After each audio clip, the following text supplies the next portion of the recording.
In this episode, Isaac and Casey create a tutorial. Not a world, a tutorial thingy-mabopper on how to world build. Have fun. Hello everyone! Before we get into the video, I need to say Happy National Sneak Some Zucchini Into Your Neighbor's Porch Day! Yep. Yes, it is Yep. a real thing. Go look it up. It is hilarious. So, when you're done listening to this podcast, go and sneak some zucchini into your neighbor's porch. Extra points if your neighbor is unable to find it. And don't tell them why you did it. No, don't even tell them you did it. Just do it. Hide in a place where they don't find it until it starts to rot. And then and they never know it's you. Unless they have pets. Yeah, in which case, just leave it and let them find it. Anyway, so last week we promised an episode where we would talk about how to world build. Yep. And I was thinking that that we could mostly just go over our process, which I guess I'll start off because it generally starts with me coming up with a prompt. Yeah, sounds good to me. So generally when I'm trying to come up with a new and unique world, there's always one main thing that I have to ask, which is, does this world that I'm coming up with need to take place on a spherical planet?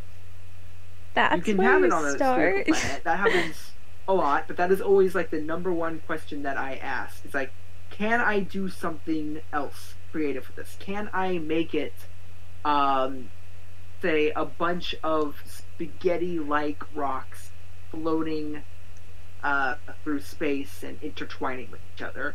Or perhaps I make it crystal islands floating in the sky, or a world of clouds. Various different things. There's various different things that you can do with a world aside from just make it a spherical planet with continents, oceans, lakes, and rivers. You can do that, that's fine. It's just a little more boring that way.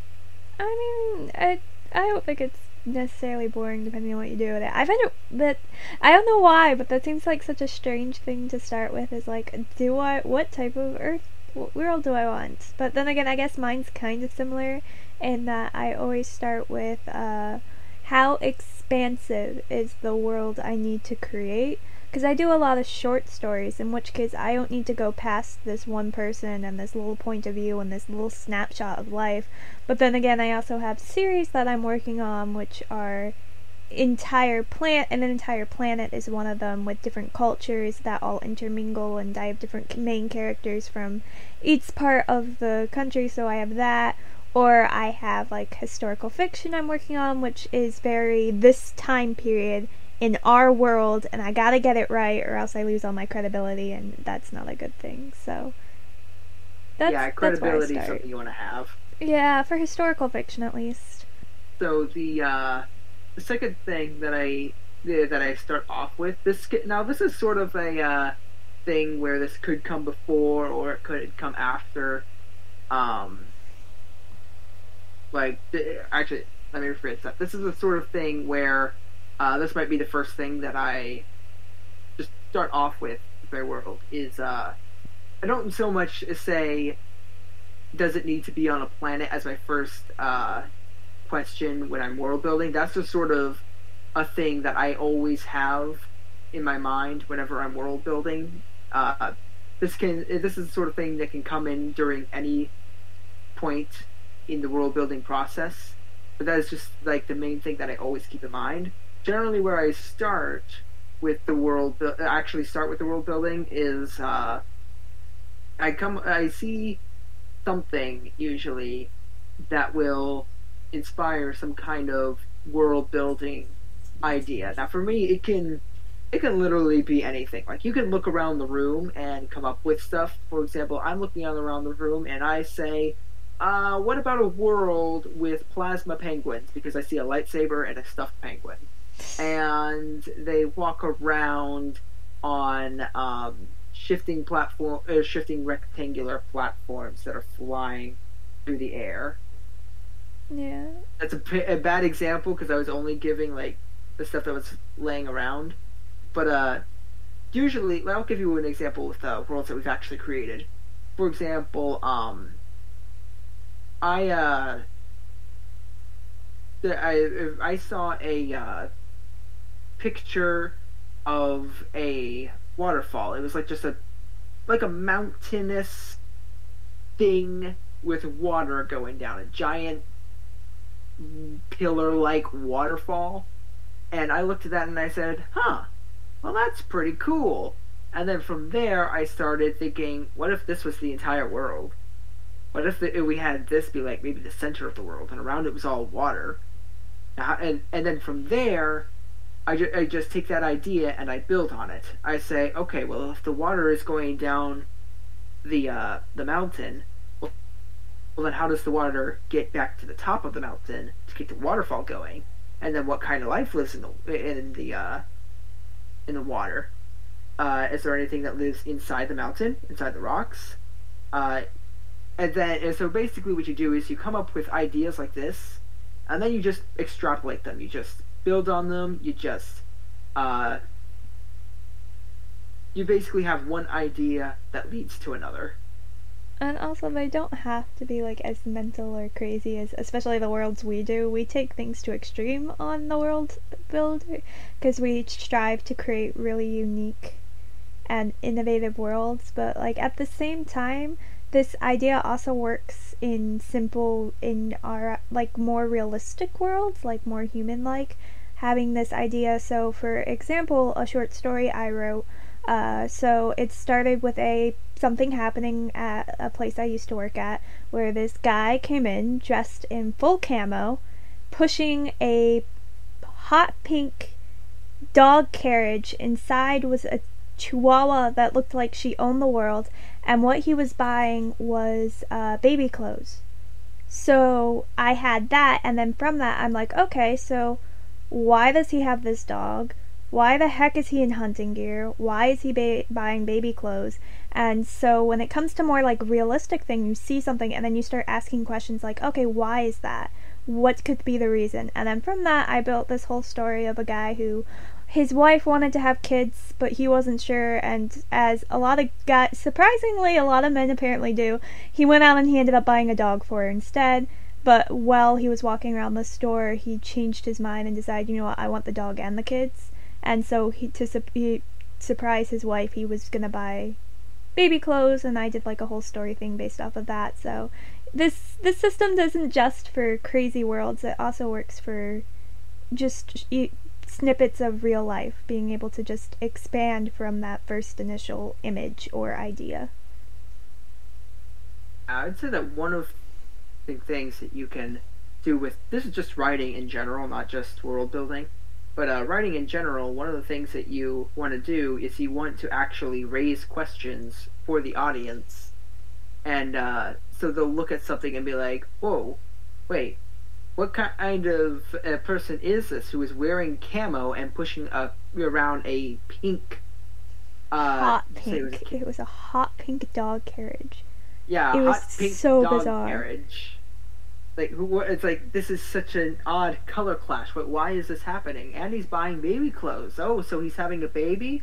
Or is it, maybe these clothes are for a friend who is going to have a baby shower or something. I don't know. Yeah. Probably wife is pregnant. That's the most likely reason. Yeah. Or already had a child. Yeah. It's really interesting. Anyway, in general, you want to raise questions because that gets the audience engaged. It's a bit of a hook. Yeah. And that goes for like any short story. And it's not as hard as some people would think creating a hook to a story. A lot of people are like, oh, it's got to be this really grand and expansive thing. Honestly, sometimes it's as simple as this girl is riding a bike and then this thing happens and you just take it one step at a time. And, or like one story I literally start with, it's a girl riding a bike and she sees a butterfly failing to fly in the middle of the road. And that's it. Like, it's a very simple premise, but then you have those questions like, okay, why is the butterfly not being able to fly? Why is the little girl stopping? Does she actually care? Is she gonna do something? And then you can just drive the plot forward with small questions. So it doesn't have to be like, yeah, I would admit that the man pushing a hot pink carriage is definitely a more eye catching than a little girl stopping to see a hurt butterfly. But they both succeed in what they need to do, which is drive your plot forward and get readers engaged and wanting to continue the story. Yeah. I mean, if this okay, so we're starting to drift a little bit out of world building, a little bit into the storytelling tips zone, but I do want to add one other thing that sort of overlaps between them in regards to hooks, which is the opening line for George Orwell's 1984 dystopian novel, which the opening line is, "It was a bright, cold day in April, and the clocks were striking 13." Yep. This is like a genius opening line on multiple levels. Like, it is so short, and it creates this questioning for the audience where they're like, wait, it was a cold day in April? Isn't April generally warm? And the clocks are striking 13? There aren't 13 hours in a day. And so immediately the audience is wondering, what the heck is going on? Something here is abnormal. Yeah, but at the same time, it sounds like a really simple sentence. Like, it doesn't sound that crazy, because if you think about it, it's just like someone's describing, oh, it's a cold day, and the clock is going off. And it's just the subtle little things that a lot of people who read that line won't even catch it. Like, their brain will be intrigued by the sentence, but they won't know why. They won't catch what's off. People won't catch the clock striking 13? You'd be surprised how many people don't catch that. Okay, the April one I get, but people look at clocks every day. Yeah, but you probably miss a lot of obvious things too when you're reading or doing stuff that you're like, oh, I probably should have caught that. Probably, and yeah. you do subconsciously, but you don't actually, or you just don't think about it. So yeah, hooks are, I'd say that they are hard for some people, they're easier for others. I know I struggled with them for a long time, but got better with them as I rewrote multiple openings to multiple books multiple times. Yeah. Yeah. Because I could not for a long time I could not get my openings down. Yeah. But now I got a pretty good idea of how to do it. I have a very just simplistic writing style in general, so that makes writing openings for my stories and stuff really easy because I don't have to be overly exaggerative or anything. So that helps. I mean, I don't do it like overly exaggerated. I just try to make it intriguing. Like, how can I make this as intriguing as possible, but not like a super in-your-face opening, like 1984 did, where that's not a huge in-your-face, the world is ending, meteorites falling from the sky, alien ships hovering down below, and the demons crawling up from the ground. Yeah. Like, you have an opening like that, and people will ask what the heck is going on, and people will also probably put the book down. I mean, there are some people who wouldn't. It depends. Yeah, because I don't see that as a super intriguing or interesting opening. I see, and it doesn't even tell anything about the world.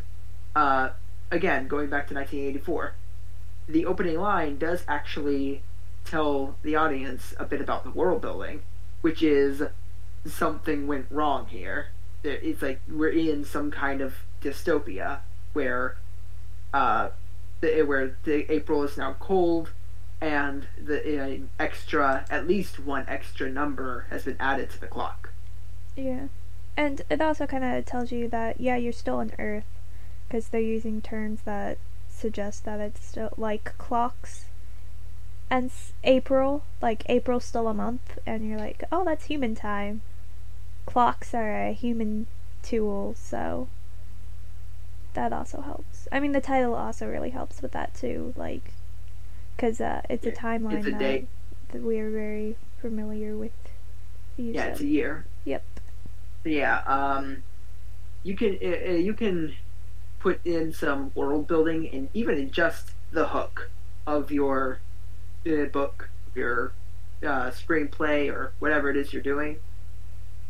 It's not. You can easily squeeze in some little bits of world building. Yeah, for example, for one of the full books that I'm writing, I don't remember the exact words of the first line of it, but it's similar to someone sitting down and they are playing with melted glass, like with their hands. So they're shaping melted glass with their hands.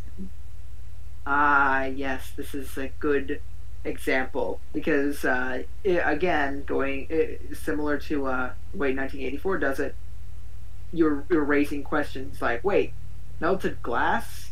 How? That How are hurts. you It burns. doing that with your hands? What? Yeah, I had a. Also, it introduces some of the world building. Like if this is some kind of a magic system. Now we know you can shape glass by melting it and do it with your hands.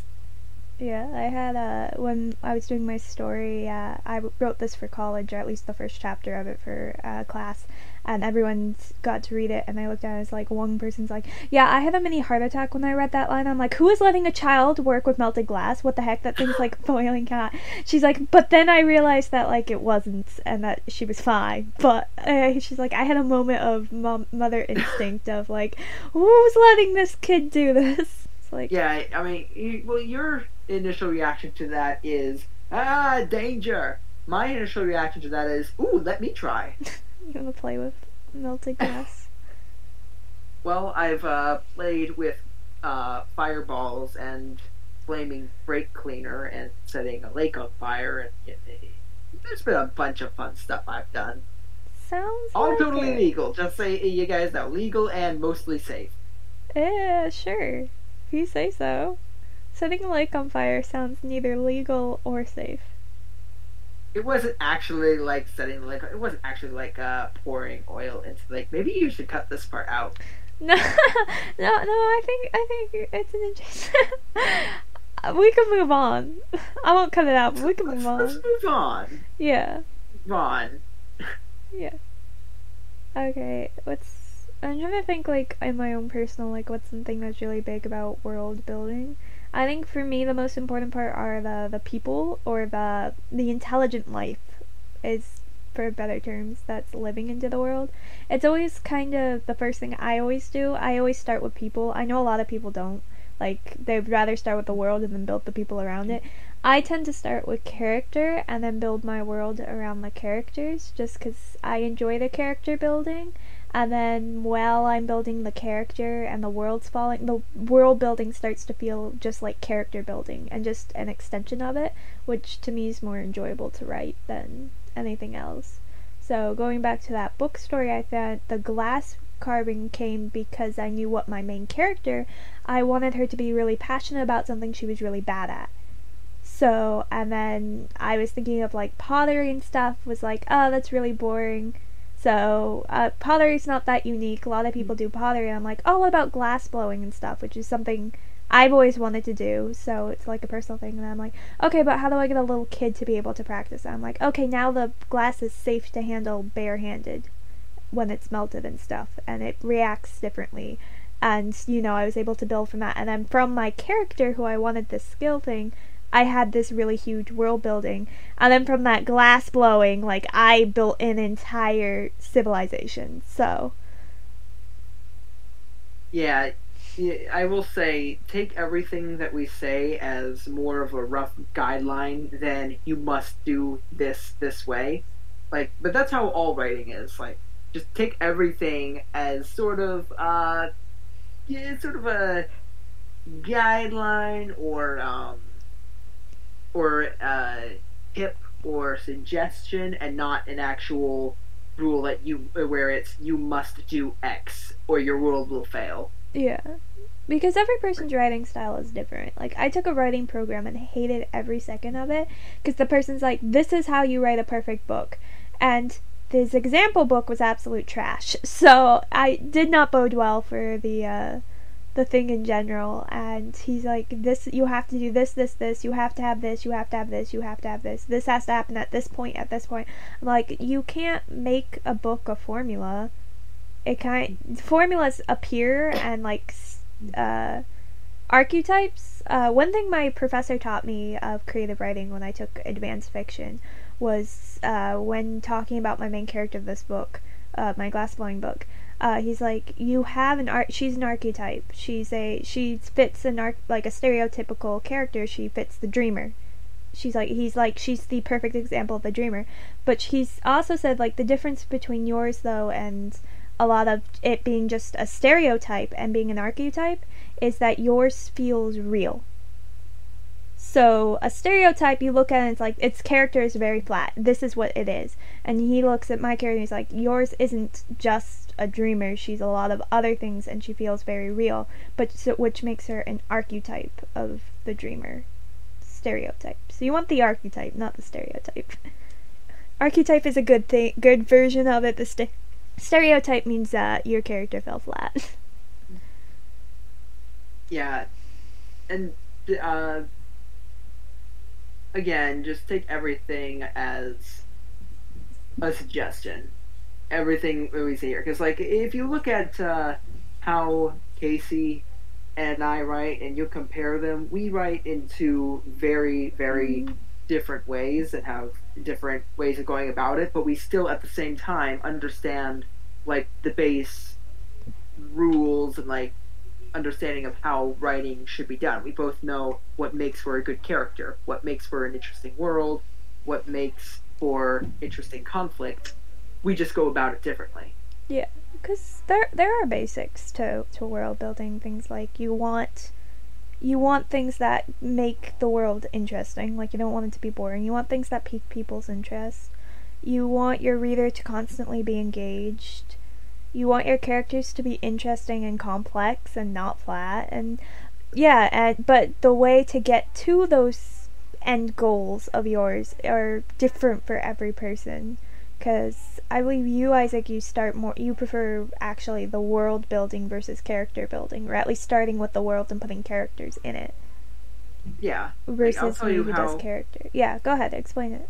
Yeah, I'll tell you how I do it, because it's basically the exact same thing as what you were just describing, except flip the character and the world with each other. Because you were saying I start off with the character who wants something, and then I'm going to change that thing that character wants to make it more interesting, and then build an entire world around that. I'm more like, okay, let's say we're in a world where everyone is an animal. There are no humans. Instead, we're gonna really lean into like it's basically Narnia but without humans. We're gonna really lean into everything is animals with human intelligence, not humans in animals' bodies. Animals with human intelligence. There is a difference. Yeah. They are still like actual animals, not humans who look like animals. Anyway, so this are like carnivores, still eat meat and hunt and all these various things. It's not Zootopia.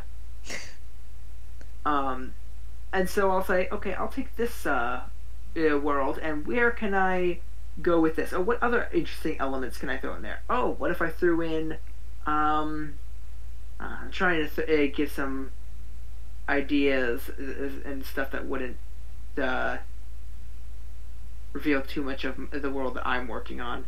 Okay, let's say I wanted to create a unique new fantasy creature to throw in there.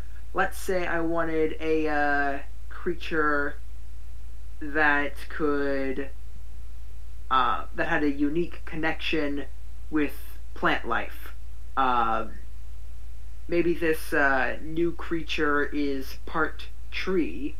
I'm taking some inspiration from the world that we created before. Just creating a new one off the top of my head. Yeah. Let's say this creature is part tree and can communicate with a whole bunch of plant life, uh, and maybe it looks like it's like covered in bark. Maybe it's got like wooden antlers, perhaps some leaves springing off of is springing off of them. Maybe it looks somewhat like a limb. The antlers do. Um, and then from there I start saying, oh well, what is the if it's made of wood, how does it move? Does it bend? Does it have like some other connection in the joints? Is it connected by vines? Is it magic that holds the whole thing, the whole creature together? And then from there I say, oh, okay, so now that I've got this interesting uh, world building done, what kind of character can I pull out of this interesting world building? And I'll say, well, he communicates with the plants. Well, maybe this character, who is this magical creature, is the guardian of the forest. He's basically the Lorax. And yeah, perhaps because he's trying to protect this forest, some evil force is trying to come and destroy the forest for some reason. Hey, look, conflict.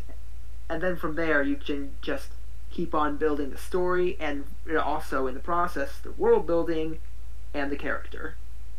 I think another thing to note for world building that people tend to that's probably the most overwhelming part about world building, but I still feel like it's a really important part that a lot of stories fall short because they don't do that, and that is actually focusing on details. Like, there are the best series that I've noticed when you talk to the authors who write these series. They explain how they have like notebooks or and stuff just full of information that they never used. But the thing is, despite that stuff never being in like the stories or the world, a reader can still tell it is. Like, they can tell that this random character that showed up has a ton of background that they don't know about, and they appreciate it even though they'll never find out like what this character's background is. They can tell it has something just by the way the character portrays or interacts with the main character or the other characters and then leaves the scene. And just having those little details it just makes a world feel more complete. I think an example I like to use is Shield has this whole this computerized world that some of the characters get stuck in, and I'm spoiling Shield, by the way, just a smidge. And they get stuck in it, and one of the characters is sitting in a car with one of these people, and all of a sudden this person's like sharing their background and their life and all this stuff, and she realizes, oh my goodness, this computer is extremely advanced. These characters have backstories that go back for years, and like I could ask any question of anyone and they would spill out all their life. Another example is D&D. It's why I love D&D so much, is because all these mini characters have like these expansive pasts and you may never find out about it, but you can tell it like that's there. So that's why I like listening to D&D so much, is there's so much to it that you may never discover. I think it's why people like Harry Potter, is because this expansive world has been expanded so much. Or Lord of the Rings, why they love that so much. It's been expanded upon so much that it just feels complete and really real. So, I don't know, focusing on details. It's hard, it's time consuming, but in the end, it definitely helps. And again, you can go about it any way you want. Like, people do details differently. Like, some people have notebooks upon notebooks upon notebooks, and other people, they just have them in their head and they're building it, and then yeah. So it does vary how people do it, but I think it's an interesting part of world building that not many people think about. I never realized until now just how many character writing techniques can also be used for world building and vice versa. Yeah. I knew the character techniques and I knew the world building techniques. I just didn't realize that they were the same techniques. Yeah, they kind of are. Not always, but a lot of the time that seems to be how it's going, because we end up using character development as an example for good world building, even though they're two separate things. I mean, that is something I tend to do with worlds, is like I think of a world as a character. Because your world, it is a character. Like, you could think of how Earth has been personified, like it's Mother Earth and it's like a living, breathing thing. That's something that happens, like the star becomes a living thing, the moon, or other planets, they become living things. because in a way they are. So if it helps you to think of your world you're building as a character with like personality and things growing out of it that affect it, and like history, it's got history and stuff and all that stuff, then go for it. Make your world a character instead of just like an empty rock that you're just forcing yourself to use. Yeah, do not have your world building be an empty rock. And if you, I'll give you a quick idea of some of the don'ts on world building because we've been giving some of the do's. Here's some of the don'ts. Don't be stereotypical fantasy world where all you are is a giant rock. And in this part of the rock is the magical land of orcs, wizards, centaurs, and anything Tolkien-esque, and giant volcanoes where the evil wizard lives. And by that he doesn't Where mean the like Dark don't Lord. ever do it. He means like don't copy. It's pretty Well, much you can. Here's the thing. These are a lot of cliches that are done over and over and over again, and they are very often seen as very, very boring and done just to the point where nobody cares about them anymore. However, if you can take a cliche and you can do it really, really well, that cliche stops being a cliche and is suddenly it greatly enhances your story. Like I Take said, Avatar: it's The Last Airbender, for example. It is filled to the brim with things that could be seen as cliches. The Chosen One, the four elements: earth, air, fire, and water. The big overlord bad guy who wants to destroy the lands and rule the world because power. These are all things that that are tropes that could be seen as cliches, but they were all done so well that they stopped being cliches. it goes back to being like the character thing, like be versus a stereotype versus an archetype. So, like, an archetype is a stereotypical character, but it's taken to such a level that people don't click that it's a stereotypical character. So, I have my dreamer girl, but she's more than that, and therefore she's an archetype, not a stereotype. It's just like, yeah, the Avatar is the chosen one trope. So's Harry Potter, and like a bunch of other Percy Jackson. They all Star Wars. yeah, they all represent the hero type, but they're done in such a way that we engage with them and we enjoy them so much that they're no longer stereotypes, they're archetypes. They're the standard, they're better, they're what we hope that for this stereotype to be because they're so good and epic and fun to read about. So, yeah, again, we can always connect it back to to character building. That seems to be how this entire episode is going. Yeah. This Well, is like half world building, half character building. it turns out they're just all the same. Apparently. So I think that now is probably a good time to get into something else that I was wanting to talk about. I was wanting to bring this up earlier, but we trailed off into something else. I don't even remember what it was. That's okay. But it's soft world building versus hard world building. Yeah. And this is an interesting scale to play with because I'll explain to you real quick what it is. Soft world building is where you don't really explain too much of the world, you don't explore the whole world, and things can just sort of happen. You don't know what the land beyond the land that you're in looks like.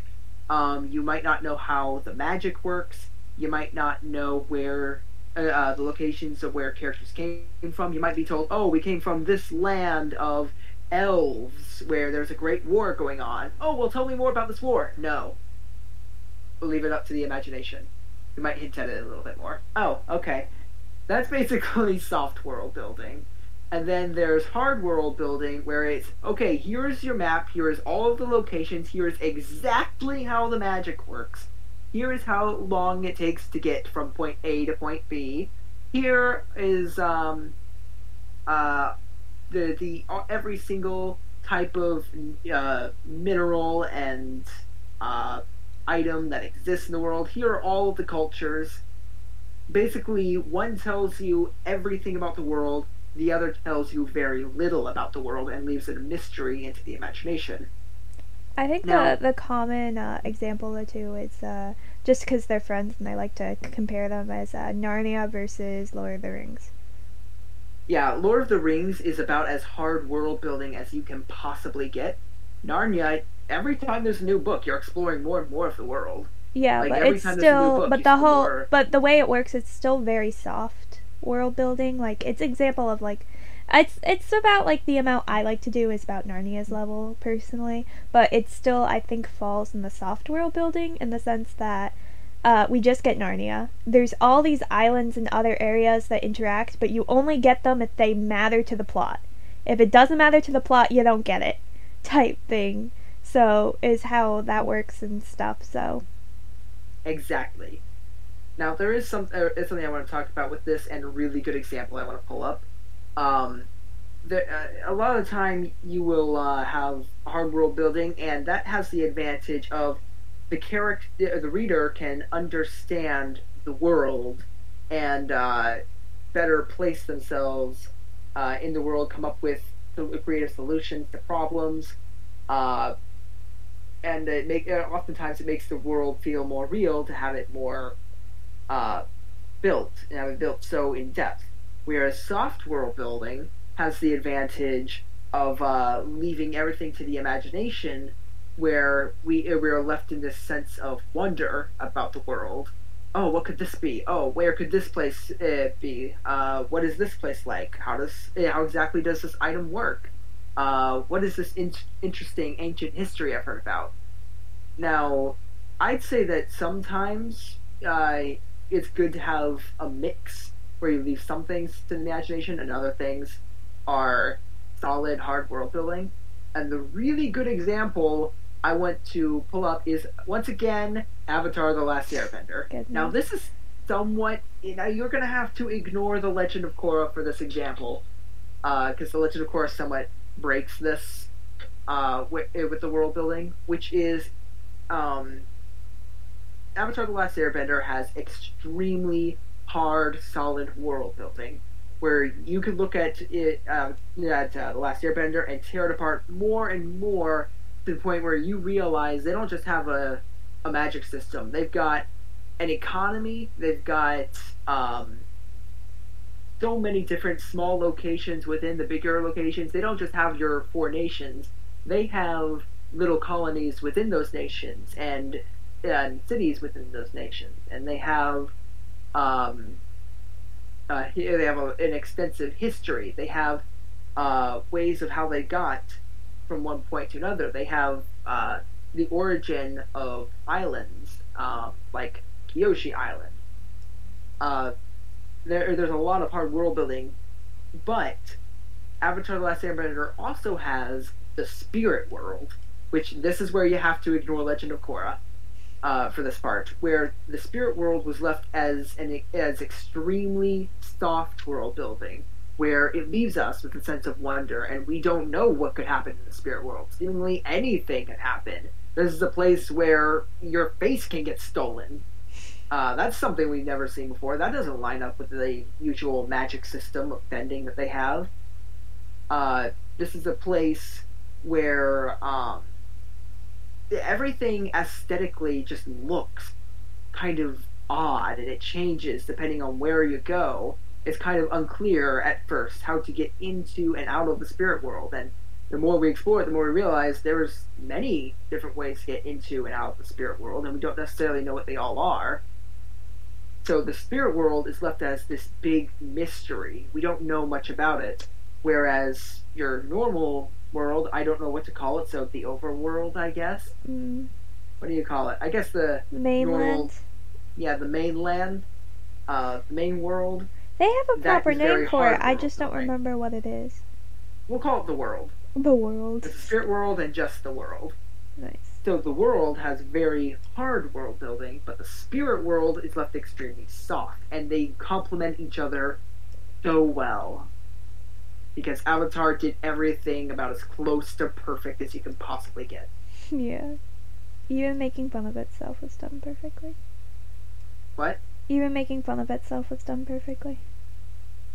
That's another thing. Like, actually, that's actually that Avatar does. It makes fun of itself, and something people should keep in mind. Like, be lenient with yourself in world building. Like, if you write your first book and you get the reviews, and some of them are poking at it because they will. Like, people are people. It's something I do. It's something Isaac does. We'll sit there and we'll poke at things because it's fun. Uh, so expect it to be poked at. But then take like those criticisms seriously, but at the same time, like sometimes it's just worth it just to make fun or acknowledge it. I think a really good example of a company that does this is actually Minecraft. Now, Minecraft will note things and make fun of it, especially if you look at the Minecraft YouTube channel, where they'll make fun of things like the phantoms, which is a creature that they add in the game that they let viewers decide, and then and then viewers ended up hating them. Like nobody likes the phantoms, and they made like a whole joke about that and made fun of it. Or they did this huge Claves and Clips update. But before that, when everyone really wanted it, they ended up releasing another update instead, and they kept making fun on how they did that instead of the Cave and Cliffs update, how they did another update first, showing that they knew what people wanted, but they were ignoring them. That they weren't fully ignoring them, but that they acknowledged it, but at the moment they weren't doing it, and that people needed to accept it, and they did it through jokes and like being loose and okay with like the criticism. They saw the criticism, they acknowledged it, and then they either accepted it and became better for it, or they pulled it off with like a joke or a quib or saying like, hey, I disagree, I think how I did it was still the right way, and I'm going to be proud of how I did it even if you guys disagree with it. And I don't know, it's just really cool to see a company do that, and I think it's something you can learn from a company and bring into your writing, especially if you're writing a multi-book series. Yeah, I want to take that example and then point to Star Wars real quick and basically say, be George Lucas, don't be J.J. Abrams and Rian Johnson, and also Kathleen Kennedy, but mostly J.J. Abrams and Rian Johnson. Because you can take George Lucas, who goes and makes the original trilogy, and everybody loves it. He then goes and makes the prequel trilogy, and everybody hates it. He also made the holiday edition of Star Wars, which was so hilariously awful. Yeah, true. It does have the cringe. Anyway, so if you haven't seen it, go look it up, but make sure you watch it with a friend. Do not watch it by yourself. If you watch it by yourself, you might need counseling. But if you watch it with a friend, you're in for a good time. Oh yeah, you will laugh your head off. Anyway, so George Lucas looks at his work that he did that is bad. Everybody knows it's bad, and he's criticizing it. And he says, yeah, I acknowledge it's bad. I made some stupid mistakes there. And then, so much so that the holiday special, which is so bad that and he keep in mind he wanted the holiday special, but now he looks at the holiday special and he says that if he had a time machine and a sledgehammer, he would go back and destroy every copy of that movie. Yeah. Now let's point to Rian Johnson and J.J. Abrams, who created the sequel trilogy, which got a ton of backlash. They took that backlash, instead of learning from it and realizing, oh, I guess I did something bad, I'm going to note this for the future so I don't keep making the same mistakes. Instead, they go and say, no, the movies are fantastic, our audience just is too dumb to understand why they're so great. And no, you guys are all sexist for not wanting female protagonists. And no, you guys just are too attached to the original trilogy characters, and so you're not happy with the way that we're killing them off. And there's so many problems with the sequel trilogy, and all of the criticism that Rian Johnson and JJ take, they just say, no, it's not us, it's the fans. It's kind of like I had a professor who we had our first exam and I got a 30 out of 100. I was really panicked. It was awful. Came in, found out that it wasn't, that everyone had done bad, and we got 60 bonus points. Yeah, 60. and she sat there and she's like, "You guys all need to study harder." And all of us just like mouth open looked at her as like, "Ma'am, if a class of like it was a big class for my college university at least, which was about 35, 40 people, if every single person here, not a single person got above a C, that isn't the student's fault at that point. It's the professors. And at some point, yeah, you may want to like protect your writing and say, "Oh, it's really good and stuff, and it's just my readers don't get it." But at some point, if all the readers are saying that this is wrong or that they don't click with this or something, then you should change it. An example, I'll go back to my own story writing. I had a character in my first chapter who he was an uncle, and I had a scene with him, and every feedback I got, they said the uncle is super creepy here, like he seems like a predator, like it's really creepy, we're getting really bad vibes off of him. I didn't notice that. I thought he was fine, but every single other person said, "No, he's not, you need to change him." And I took that and I reread it with their eyes and was like, "Oh yeah, maybe you're right. Yeah, no, I'll change that. Yeah, no, I can see where this is." And then I changed him and like reintroduced him in a way, and then got approval where everyone's like, "Yes, now he doesn't seem creepy anymore. We're good to go." So this is also a good thing, another point for world building. Get other people's eyes and ears and opinions and take them seriously. Cause yeah. Something I should probably say is, if people start criticizing your writing, just in general, if they start criticizing your writing, maybe one of the best things that you can do is not defend your writing. Don't defend it. Ask them why they don't like something that is happening. Ask them, like, what is it about this scene that bothers you? Is it the world building? Is it the story? Is it the character? What's going on here that you don't like? And I would also recommend getting a variety of people who have different levels of knowledge on writing to look at it and see how they enjoy it. Yeah, don't accept one person's opinion. Yeah, because you could go to one person who knows a ton about writing and will be able to tell you, like, "Hey, I don't think that this part is working. You should probably change that." Then you could go to somebody who might be more like the average reader, who doesn't actually know as much about the intricacies of writing and isn't analyzing it or anything. You say, "Well, what?" They might say, "I don't like this scene," and you could say, "Well, why don't you like the scene?" "I don't know. I just don't like it." And if a large group of people are saying, "I don't know. I just don't like it," well, then you got to start breaking down your own writing and realize, what is it in this part that does not work. And sometimes you can get a better answer, like, something the characters are doing or saying just doesn't feel right. But they might not know what doesn't feel right, but you as the writer might know. Yeah. You might be able to figure it out. Yeah, I was definitely lucky with people who proofreaded my first chapter. We were all writers. We were in university for writing. So I was definitely lucky that everyone there instantly was able to identify the issue with my first chapter. Like, they could sit there, they pinned it, and then they let me know. The funny thing is, my professor didn't catch it either. So both me and my professor were the only two who did not register it at all. So that's the thing. Like, my professor is a professional writer. He's published multiple books and stuff, and he missed it. So if that doesn't tell you why you should get multiple viewpoints from different people of different backgrounds and stuff, that right there should be the encouragement to do it. That me, the writer, and my professor, a professional writer, completely missed it, but a bunch of college students all agreed that this was an issue. So, yeah. But I do believe that's all we've got time for today.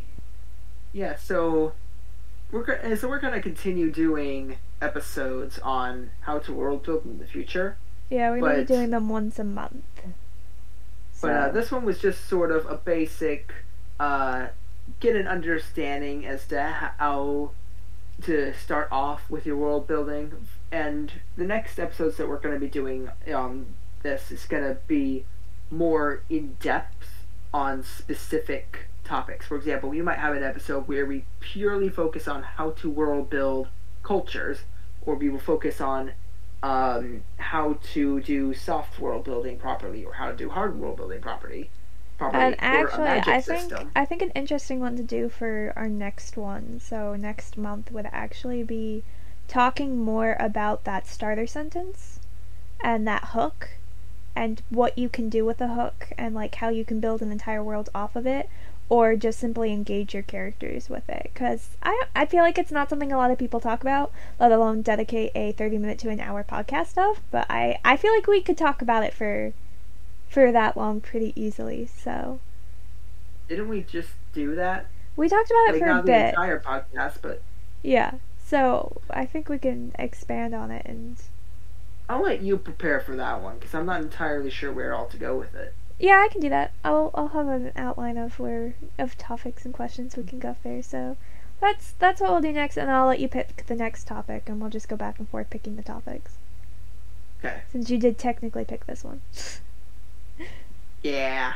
I don't know why. Have you noticed that the end of our podcast always just stops being about the podcast and it's just us discussing like what our future plans are, and then we just make people listen to that? That does seem to be what's happening here. It happens a lot. You'd be surprised. Are you guys still listening? I don't know. Maybe we should just end it off and hope it doesn't affect our watch time too badly. Am I speaking into the void? Hello, cruel YouTube world, and also Apple Podcast. No, we're not on Apple, I don't think. Okay, and no, also it's too complicated. Spotify and Anchor and Google Podcasts and wherever else we are. Yeah, I don't even know. Our podcast is in places that I have no clue how it got there, and I just accept it. The views get registered, and that's all that matters. But we're gonna say goodbye. Next week we'll be back into actually world building with some other crazy idea that Isaac will have a prompt for, because we're back to the normal. Next week will be normal, or as normal as it gets for us. Which, considering last week we had a demon willow tree thing sucking the souls of people, that's not much. So. But yeah, we'll see you guys then. Bye. Goodbye, and happy sneak a zucchini onto your neighbor's porch day. Yeah, make sure you do that. Let us know if you did, 'cause that'd be funny. Veggie Tales, Veggie Tales, Veggie Tales, Veggie Tales, Veggie Tales, Veggie Tales, zucchini. No, I'm not gonna actually. I could sing the whole song. That's an issue. It's still in my head. Sneak it on to the porch. Hide it from their eyesight. Okay, bye guys. Bury it in the flower pot. Zucchini.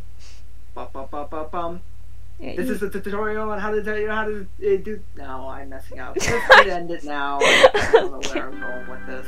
Okay. End it now. I ruined it.